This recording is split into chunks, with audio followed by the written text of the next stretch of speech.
Olá, bem-vindos a mais um estudo da obra Obreiros da Vida Eterna, psicografia de Chico Xavier, editado pelo Espírito André Luiz.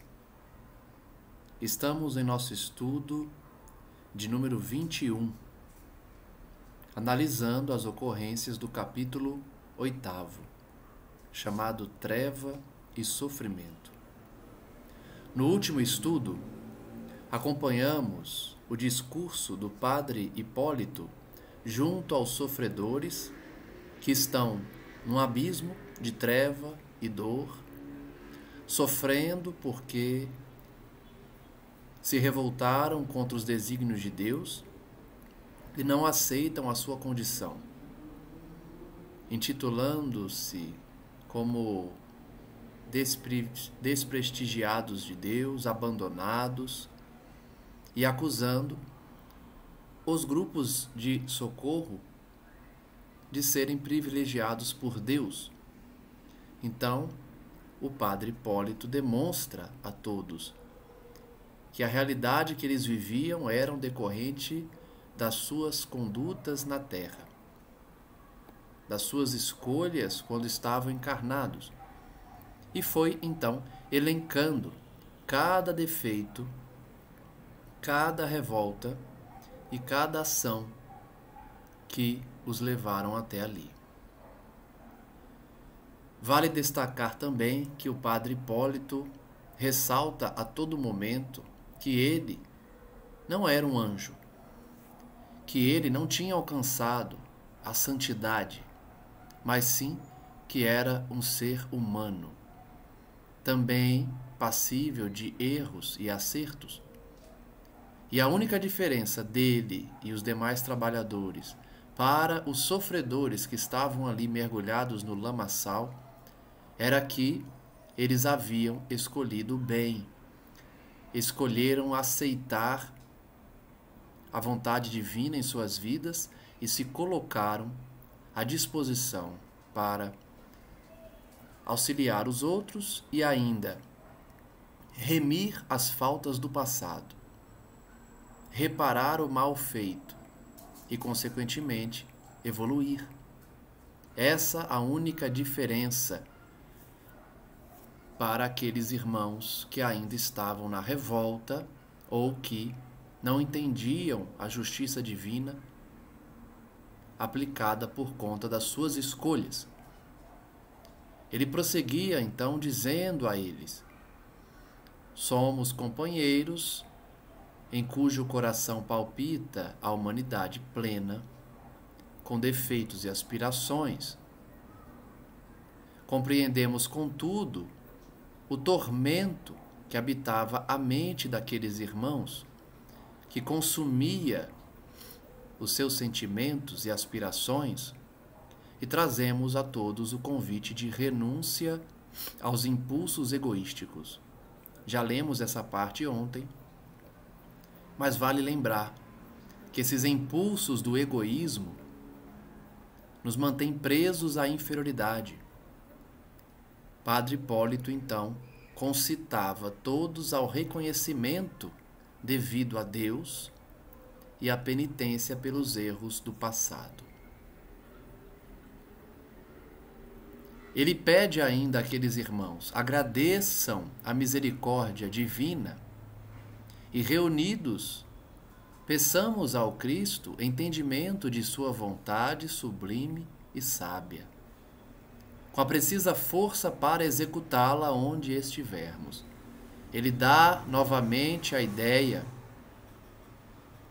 dessa aceitação da vontade de Deus, dessa submissão à vontade do Pai, e que nós devemos nos colocar numa posição de humildade para receber o entendimento necessário, além do sentimento de gratidão pela misericórdia divina na vida de cada um. Uma das primeiras lições que aprendemos no Espiritismo é que as nossas existências estão recheadas de misericórdia divina, porque se colocássemos numa balança a quantidade de erros de um lado e a quantidade de acertos no outro, a balança pesaria e muito para o lado dos erros, e, consequentemente, não fosse a misericórdia divina, nossas reencarnações deveriam ser extremamente de sofrimento intenso. Mal teríamos um corpo físico saudável para viver as experiências de cada dia, tamanha a dívida que cada um carrega. Alguns espíritas vão criticar essa visão, dizendo que não é bem assim, que não temos tantas dívidas, que Deus não quer que paguemos todas as dívidas. Porém, Jesus não deixou dúvidas quanto à necessidade de pagar ceitil por ceitil todas as dívidas que contraímos. A questão é que essa dívida não é cobrada de uma vez só, não tem o peso dos juros bancários, por exemplo, mas sim é uma dívida cobrada com muito amor, com muita misericórdia e principalmente com a oportunidade de saldarmos essa dívida pelo amor, pela prática do bem, pelo exercício da caridade, ainda que nossas vítimas já nos tenham perdoado, aplicando então a reparação para outros indivíduos que nos chegam a cada dia. Importante então entender essas palavras de Hipólito, dirigidas não só àqueles sofredores, mas a nós todos, que estamos ouvindo esse estudo, que estamos lendo essas páginas. Padre Hipólito fala para nós. Peçamos então a Jesus o entendimento necessário para compreendermos a vontade dele em nossas vidas. E além disso, peçamos força para executar essa vontade, para cumprir o que prometemos, para cumprir o que Jesus nos pede, onde estivermos. Não roguemos como o rico enganado da narração evangélica, porque lembrem-se que Padre Hipólito está comentando a passagem evangélica em que há essa figura do homem rico com a sua túnica e seu linho puríssimos de púrpura, e como ele, de forma enganosa, rogou vantagem para o individualismo, Padre Hipólito faz esse comentário: não peçais vantagens a Jesus. Não exijamos do mestre posição política, social, privilégios, favoritismo, porque não há favoritismo na lei divina, como já falamos ontem. Não peçamos a Deus, ao Cristo, qualquer vantagem para o círculo pessoal dos nossos interesses particulares. Quantos oram somente para a sua família, pedem favores a Deus para a sua família, ignorando todo o resto? Não devemos pedir nenhuma vantagem para nós ou para os nossos familiares, mas sim a compreensão suficiente dos deveres que nos cabem. Olha que prece bonita que nós podemos fazer. Pedir a Deus compreensão para enxergarmos os nossos deveres. Senhor, o que queres de mim? O que queres que eu faça? Qual o meu dever na terra? Pedir essa compreensão a Deus, a Jesus. Deveres, na atualidade, menos venturosa, de acordo com as suas diretrizes salvadoras, e cheios de confiança nova, aguardemos o porvir, em que a terra, nossa grande mãe, nos oferecerá generosa outras ocasiões fecundas de aprender e resgatar, santificar e redimir. Essa consciência, portanto, que o espírita tem porque entende as leis divinas da reencarnação, de causa e efeito, de atração, de sintonia, nós compreendemos que a Terra é uma escola e um hospital onde viemos resgatar, santificar, redimir, reparar o que fizemos de errado, através das experiências diárias.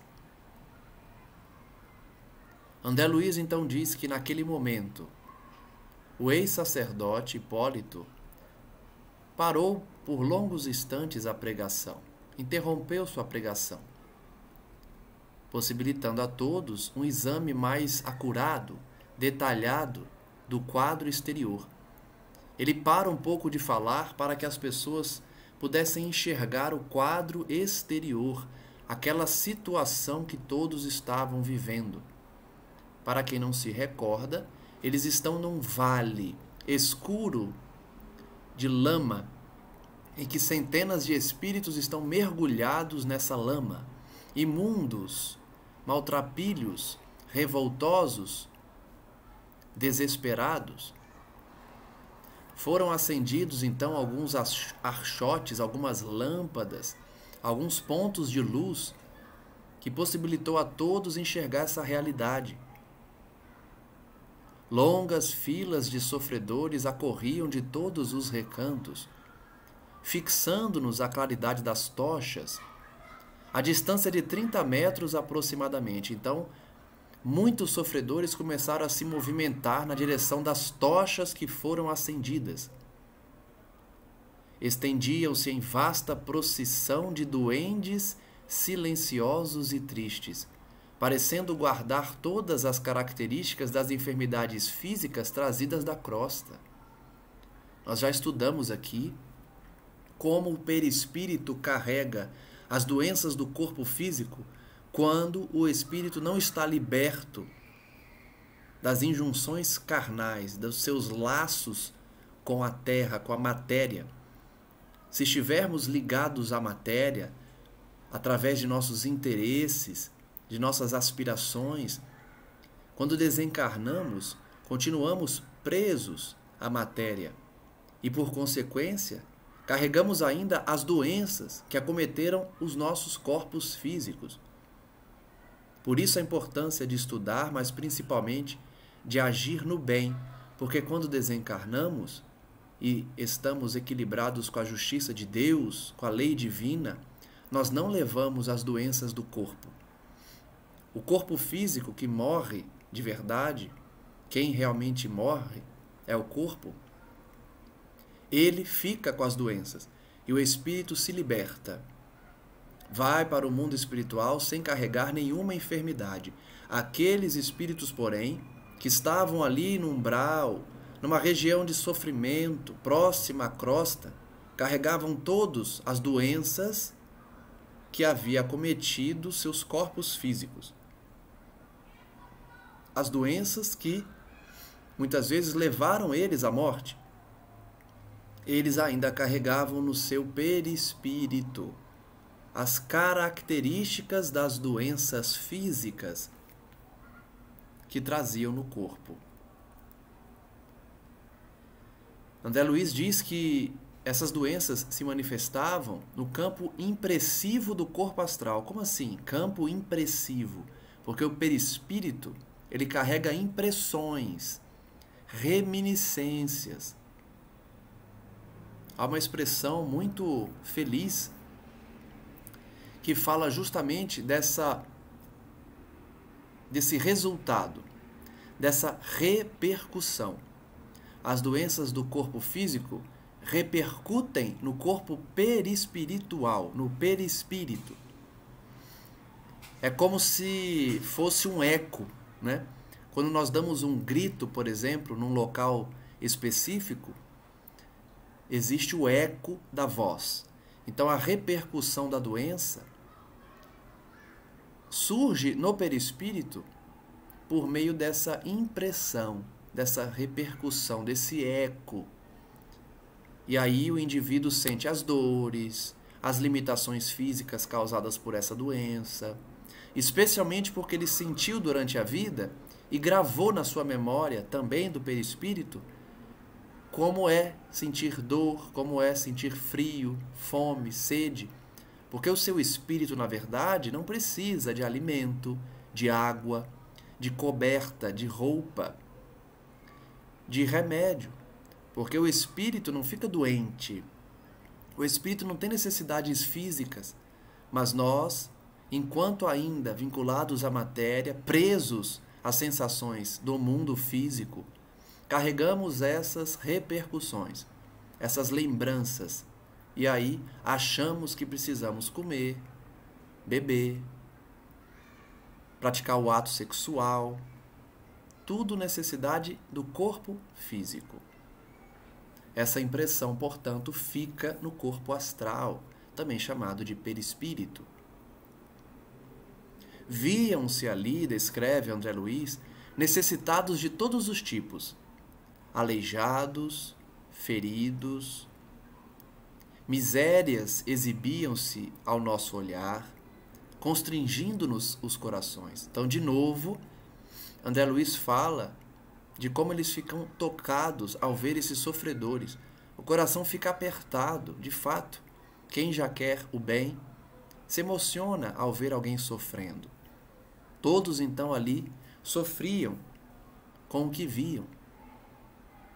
Muitos deles ajoelhados, talvez na suposição de que fôssemos embaixadores do celeste poder, em visita ao purgatório desditoso, mantinham-se em posição de supremo respeito, embora deixassem transparecer na face angustiada indescritíveis padecimentos. Curioso, então, esse argumento, curiosa essa fala, essa informação. Existiam espíritos ali que achavam que André Luiz, Padre Hipólito, Luciana e os demais colaboradores eram santos, eram seres angelicais, eram emissários divinos de alta estirpe moral.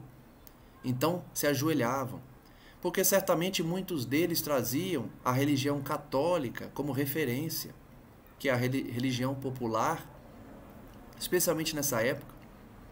Então os fundamentos da Igreja Católica eram levados por muitos ali. Eles então enxergavam André Luiz, que certamente estava iluminado, estava limpo, estava numa vibração elevada, pensando que ele era um santo, um anjo. É muito comum isso, né? O espírito sofredor acha que está vendo Maria Santíssima, que está vendo Jesus, mas que na verdade trata-se de um espírito nobre, um espírito superior, ou às vezes um espírito como nós, que já queremos o bem, mas que não estamos elevados moralmente, apenas fizemos a escolha, a opção da prática da caridade. De olhos ansiosos, falavam sem palavras, do intenso e secreto desejo de se unirem a nós. Então eles pediam através do olhar. Eles não falavam, mas dava para perceber, pelo olhar, que eles queriam ser resgatados, queriam se juntar àquele grupo.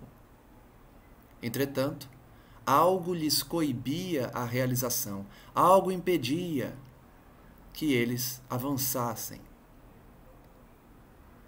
André Luiz diz que eles se assemelhavam a prisioneiros, desejando liberdade.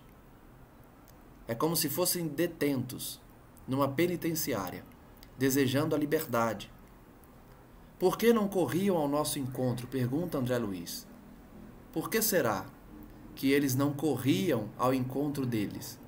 Por que não se ajoelharam junto de nós, em sinal de reconhecimento sincero a Deus? Olha as perguntas dele. Perguntas que surgiram certamente porque era o que ele faria. Ele que já tem consciência, ele que já quer o bem, faria isso. Ajoelharia, pedindo auxílio, reconhecimento sincero, arrependimento sincero, porque André Luiz já tinha o esclarecimento, mas muitos ali não tinham. E não tinham também a sinceridade no coração, na emoção. Por isso não conseguiam ser resgatados. Desejando penetrar a causa daquela imobilidade compulsória, olha só, eles estavam imóveis, compulsoriamente. André Luiz queria entender, por que será que eles estavam imóveis? Não se mexiam. compreendi, sem maiores esclarecimentos, o que se passava. Entre a multidão compacta e nós, cavava-se profundo fosso, e onde surgiam possibilidades de transposição mais fácil, reuniam-se pequenos grupos de entidades que se revelavam por sinistra expressão fisionômica. Olha só, André Luiz nos revela que muitos queriam sair dali, mas por algum motivo não conseguiam. Ele, então, enxerga um fosso, um abismo, um buraco enorme entre os sofredores e o grupo, com apenas alguns locais em que era possível atravessar. Porém, nesses locais, onde seria mais fácil eles atravessarem, haviam grupos pequenos de entidades com sinistra expressão fisionômica. Certamente são aqueles espíritos que André Luiz já se referiu como monstruosos, em forma de animais, em forma de demônios, que impediam que os grupos sofredores passassem para o outro lado. Ele diz: não podia então abrigar qualquer dúvida. Aqueles rostos agressivos e duros sustentavam severa vigilância. O grupo, portanto, de sofredores eram vigiados, como guardas que vigiam prisioneiros, que impediam que eles saíssem dali. Que faziam aí semelhantes verdugos? Pergunta André Luiz. Permaneceriam dirigidos por potências vingadoras, com poderes transitórios na zona das trevas? Ou agiriam por sua conta própria, obedientes a desvairadas paixões da mente em desequilíbrio? André Luiz está perguntando: que grupo de espíritos é aquele?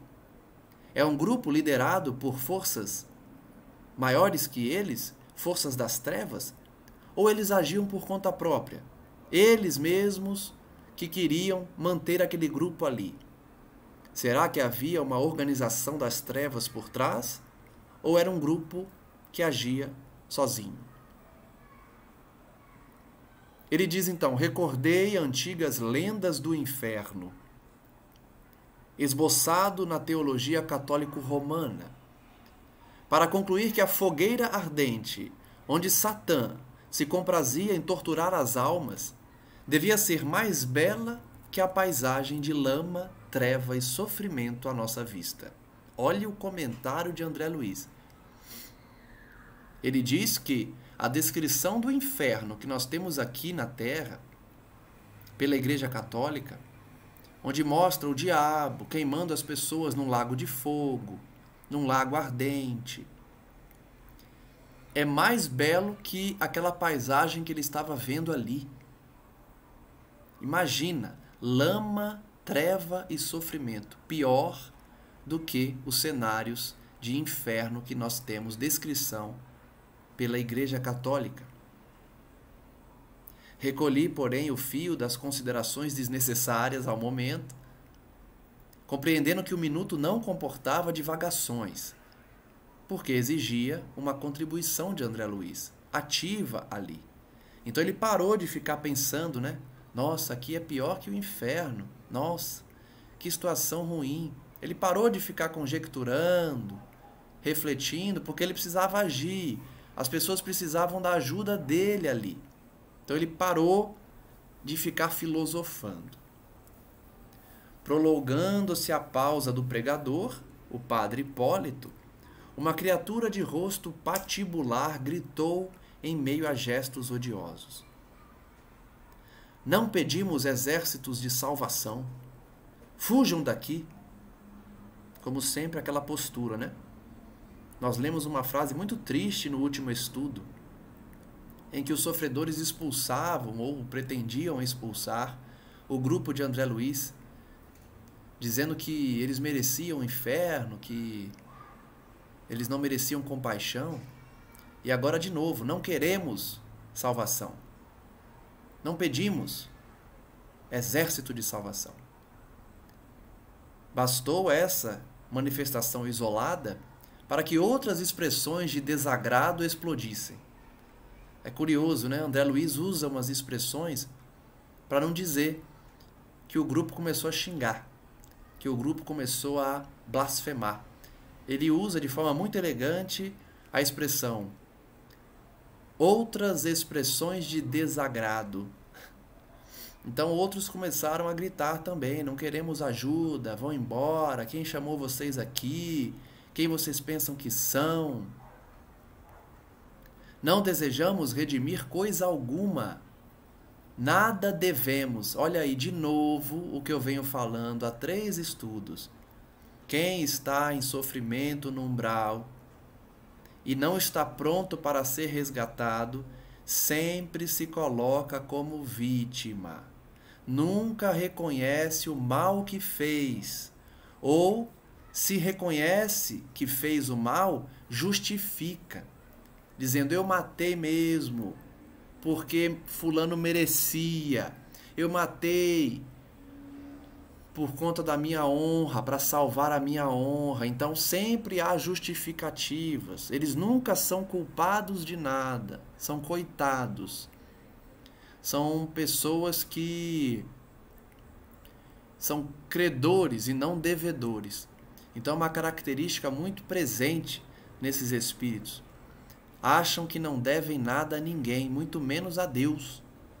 Que desconhecem, que não acreditam, que desprezam. Então essa grande diferença dos resgatados, daqueles que são levados para as colônias, para os postos de socorro. Quem está pronto já entendeu que precisa redimir, reparar o mal. Quem não entendeu isso ainda não quer redimir, não quer perdoar nem ser perdoado. Quer viver como lhe apraz. Quer viver da forma que deseja, sem seguir regras, normas, moralidade. Não é isso que estamos vendo na Terra hoje? Muitos jovens sendo educados assim nas escolas, nas faculdades. Quando não tem uma base familiar, o que eles aprendem nas faculdades hoje? Que tudo pode, que não há limitações, que a moralidade é uma invenção da igreja. A igreja que matou na Inquisição, a igreja que dominou na Idade Média, que construiu templos de ouro, essa igreja quer impor à sociedade valores morais. Então, que seja a liberdade o norte do mundo. Tudo pode, tudo posso. Não há limite à satisfação dos desejos. Então, muitos acreditam nisso. Não suportam ouvir deveres morais. Dever de pai, de filho, de mãe. Respeito aos mais velhos. Esses dias um jovem, inclusive foi responder um processo depois, porque as imagens do que ele fez foram divulgadas nas redes sociais. Ele passa por uma senhora idosa e dá uma ombrada na senhora. A senhorinha cai no chão, bate a cabeça, quebra, acho que o fêmur, ou quebra um osso da bacia, bate a cabeça no portão. Então, assim, isso aí é ausência de princípio moral, porque o indivíduo não traz dentro de si sequer o respeito aos mais velhos. Ele não desvia dela, e aí tem as imagens, né, da câmera. Ele não desvia da senhora, pelo contrário, ele dá uma ombrada nela quando passa. E ela é uma senhora bem idosa, nem deve ter visto ele. E mesmo que tivesse visto, a gente sabe que o idoso se movimenta de uma forma mais lenta. Então ele não socorre a senhora, ele vê que ela caiu no chão de forma violenta, continua andando, sem se importar, não se importa. Então isso é um retrato muito grave da sociedade atual, especialmente de jovens que não estão comprometidos com religião, com moralidade. São indivíduos que pregam a liberdade total. Então tem que ter muito cuidado, né? Porque cuidado deles, porque certamente irão para essas regiões. Vejam como o comportamento desses trevosos se assemelha ao comportamento de muitos indivíduos aqui na Terra. Não quero redimir nada, não devo nada a ninguém. Quantos falam isso? Se eles soubessem o quanto eles devem para a própria consciência. Eu nem digo que eles devem para Deus, porque Deus não cobra nada de ninguém. Deus criou uma lei perfeita, infinita, porque não finda nunca. Uma lei eterna de justiça, de moralidade, de evolução. Essa lei, ela é seguida automaticamente. E todos estamos sujeitos a essas leis. Então, o indivíduo não deve nada a Deus, ele deve a si mesmo. Porque nós já estudamos aqui, em diversas obras, que a justiça, o tribunal de justiça espiritual, não é um prédio, um fórum no além. É a consciência de cada um. Deus é tão perfeito que ele elaborou uma forma de justiça perfeita. Ninguém consegue fugir da própria consciência. Olha que perfeição. Porque se Deus cria um órgão, e nesse órgão servidores, como é aqui na Terra, tem o juiz, tem o escrivão, tem o segurança do fórum, enfim, cada um com seu cargo. Se ele cria um órgão, esse órgão ficaria eternamente vinculado ao julgamento das pessoas.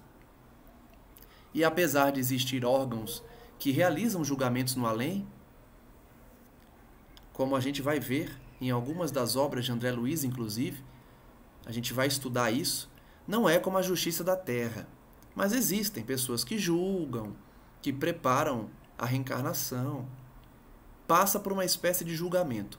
Porém, o julgamento mesmo das faltas está nas consciências de cada um. Então é a justiça perfeita. Eles não querem dever a ninguém e acham que são credores, não devedores. Por isso, queriam expulsar André Luiz e os demais dali. Ele prosseguia, dizendo: interessam-nos o culto sistemático do ódio. Então esse aí resolveu confessar. A gente gosta mesmo é do ódio, a gente cultua o ódio. Quantos estamos vendo hoje cultuar o ódio aqui na Terra, encarnados, com esse conflito recente entre Israel e o Hamas, que é um grupo terrorista, né? Cultura do ódio, culto ao ódio. O indivíduo existe para eliminar outro indivíduo. Ele aprende na escola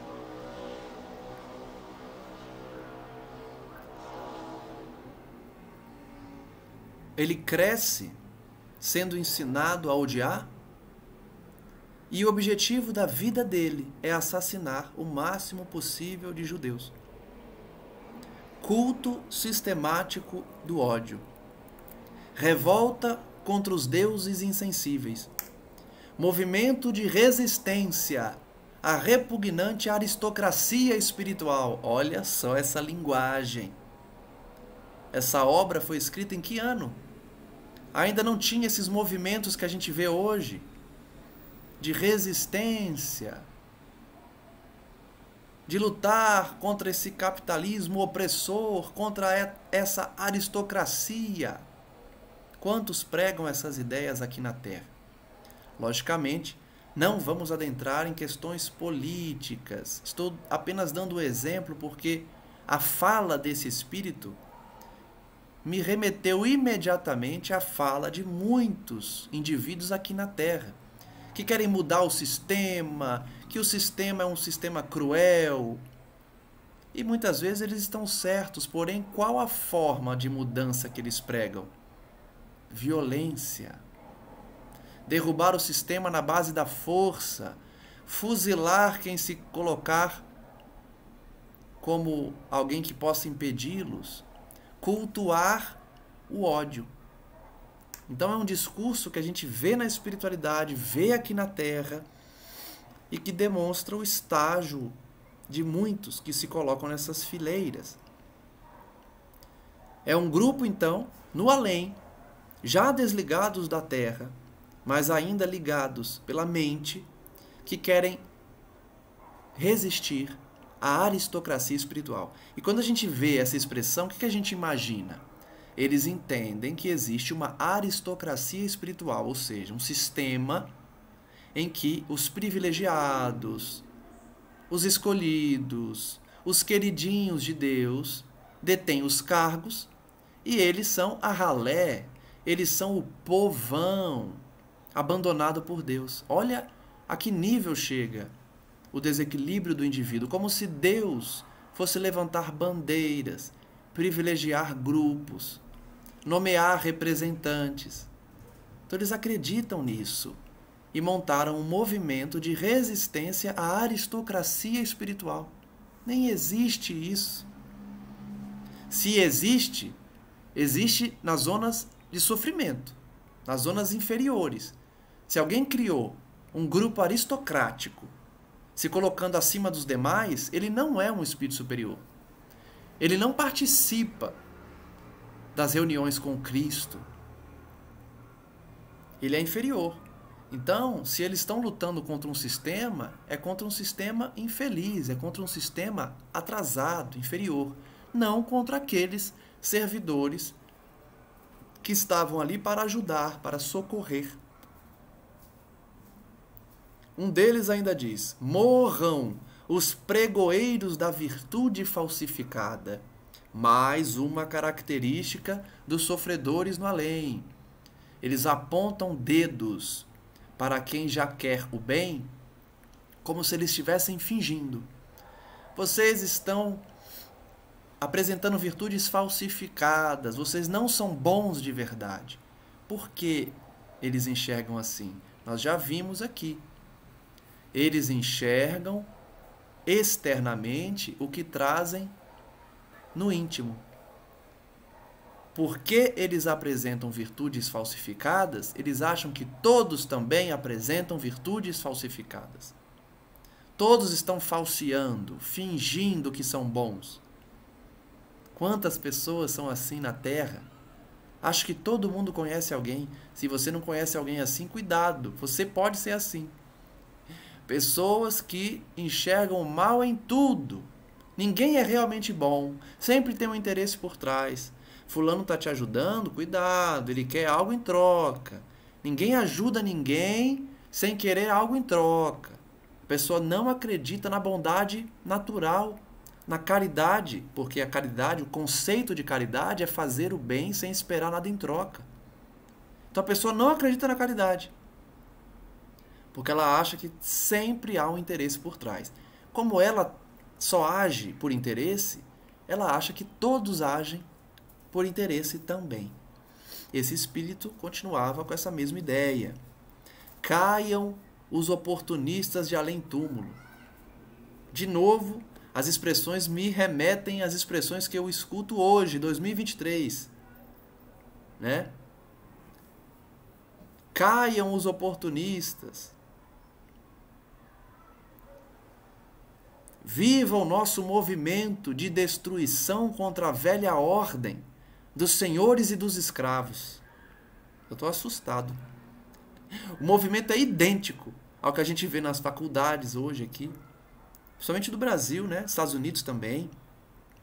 Um movimento enorme para destruir a velha ordem, para ver a Europa ruir, porque a Europa é a causa de todos os sofrimentos da Terra. Explorou a África, explorou a América do Sul, roubou o ouro de todo mundo.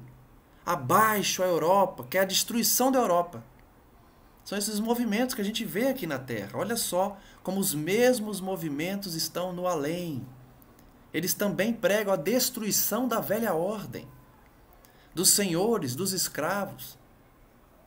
A gente ainda sente no Brasil os efeitos da escravidão, mas essa ideia que a gente vê de que a geração atual tem que recompensar por conta da escravidão que foi realizada lá atrás, traz uma confusão de valores, especialmente para quem é reencarnacionista. Como que um espírita ou alguém que crê na reencarnação concorda com a punição de alguém hoje porque seu bisavô foi senhor de escravo? Se você é reencarnacionista, você pode ter sido um senhor de escravos. Hoje você, por exemplo, é negro, mas defende que merece uma indenização, merece uma reparação histórica de outra pessoa que no passado pode ter sido um escravo. Então você vai estar exigindo de um ex-escravo uma reparação para você que foi senhor de escravos. Quem é reencarnacionista não deveria, né, abraçar essas causas, mas a gente vê. Então vejam que o movimento de destruir essa velha ordem, senhores de escravos, existe também lá. Depois das ruínas, edificaremos o mundo novo. Quantos pregam o mundo novo? Hoje mesmo eu vi um comentário de alguém que abraça essas ideias falando: mundo novo, queremos um mundo novo. Mas que mundo novo é esse? Construído na base do fuzilamento, do extermínio, do genocídio. Vai estar simplesmente repetindo o que aconteceu no passado. E percebam, eu não estou aqui defendendo, por exemplo, o imperialismo norte-americano, o imperialismo europeu, que realmente destruiu regiões da África, explorou, né? Colonialismo existiu de fato, não estou defendendo. Porém, para desejar um mundo novo, nós vamos usar as mesmas armas que esses reinados usaram? Então não vai ser um mundo novo, vai ser um mundo igual. Só vai mudar de poder, só vai mudar as mãos do poder, né? O poder só vai mudar de mãos, na verdade. Mas o mundo será o mesmo. Esse mundo novo mesmo é o mundo de regeneração, que só pode ser alcançado pelo perdão, pela paz, nunca pregando a destruição. Nós aprendemos no Espiritismo que a destruição é uma lei, lei de destruição. Porém, é Deus que implementa a destruição, não somos nós. O que pode ocorrer é, diante de uma guerra, de um conflito, a lei de destruição vai se aplicar para se renovar. Mas Deus não quer a guerra. Deus não quer que a destruição seja realizada por nossas mãos. Pelo contrário, nós precisamos edificar, construir. A edificação do mundo novo, portanto, é um mundo regenerado, de paz, não de guerra, não de divisão, não de nós contra eles, e sim de que todos somos irmãos, independente de cor, independente de condição sexual, independente de credo, de religião. O Espiritismo prega isso. O espírita, portanto, que quer essa destruição do velho mundo, que acha que mudança é só na base da violência, cuidado, porque tem um lugar no plano espiritual reservado para esses grupos. A gente está vendo aqui um grupo que está mergulhado na lama, em completa escuridão, e que André Luiz vai dizer que é pior do que os quadros do inferno que a igreja nos traz aqui na Terra. Devemos ter, portanto, cuidado.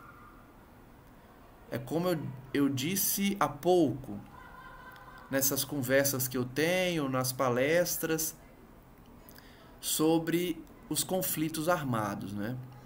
Hoje em dia, todos têm uma concepção de que precisa escolher um lado. A gente precisa escolher sempre um lado. Nas redes sociais, nos debates da faculdade, nos debates no trabalho, você tem que escolher um lado. E eu sempre digo, o espírita cristão, ele não escolhe um lado. Não porque ele está em cima do muro, não porque ele é morno, mas porque o lado dele já está escolhido a partir do momento que ele se converteu, que é o lado da paz. É o lado do bem, é o lado da caridade. A gente já escolheu um lado. Então a gente não tem que escolher outros lados, de A contra B, né, de situação contra oposição, na política, nas discussões raciais, nas discussões sociais. O nosso lado será sempre do bem, será sempre da paz, qual lado aí que está pregando a paz? É esse o meu lado. Então eu acho que esse mundo novo que esse grupo aí está gritando ali para André Luiz é o mundo de paz. Ele diz: o menzarrão hirsuto, com todas as particularidades de um gigante, avançou até a borda do fosso. Olha só, um homem então muito alto, muito forte, um homenzarrão, avançou até a borda daquele fosso, daquele abismo que separava o grupo de doentes do grupo de socorro de André Luiz. Fez significativo gesto de provocação e perguntou, bradando: calou-se o realejo do padre? Olha a ironia.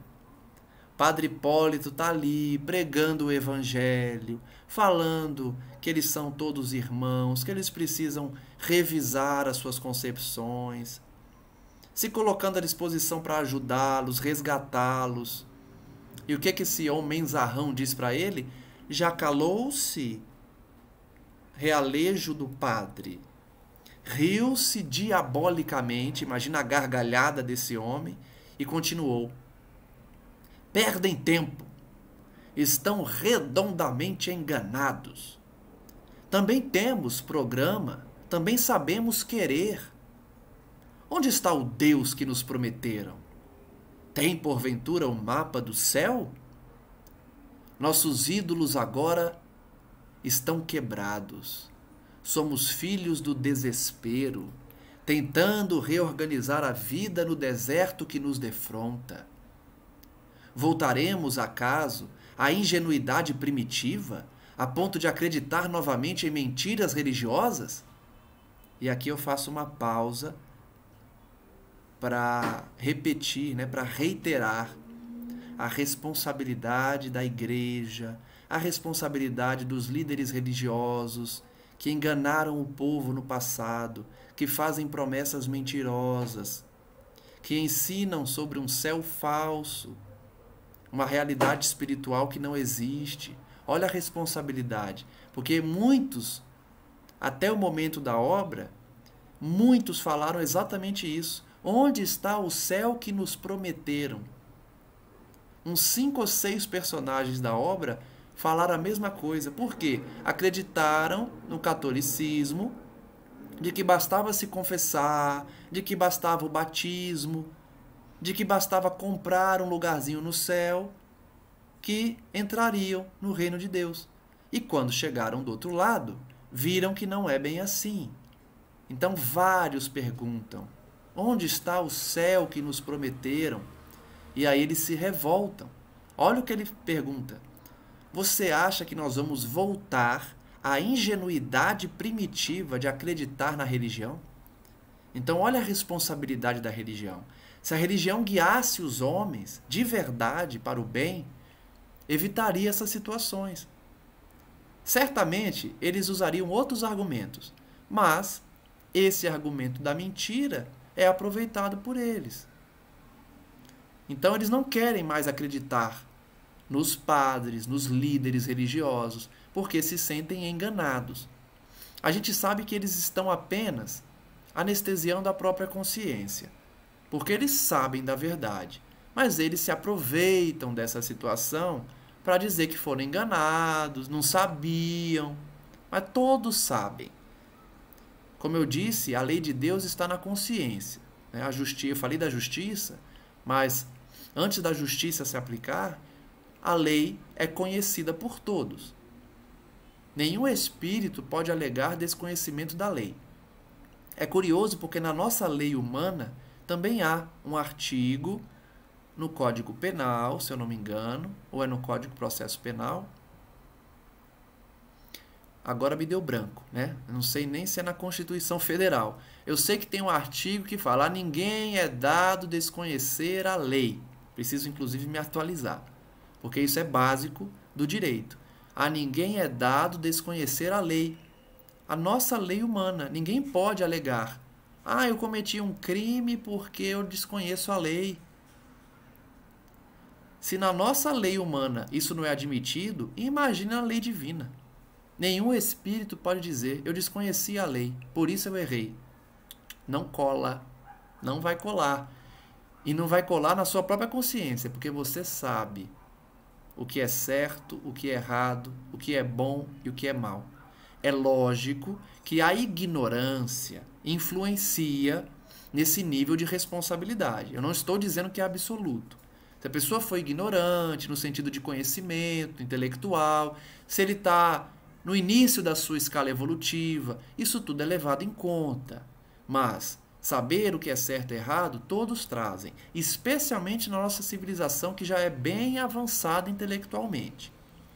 Então, eles sempre souberam o que é certo e o que é errado, mas eles falseiam, anestesiam a consciência, querendo imputar a terceiros uma culpa que é deles.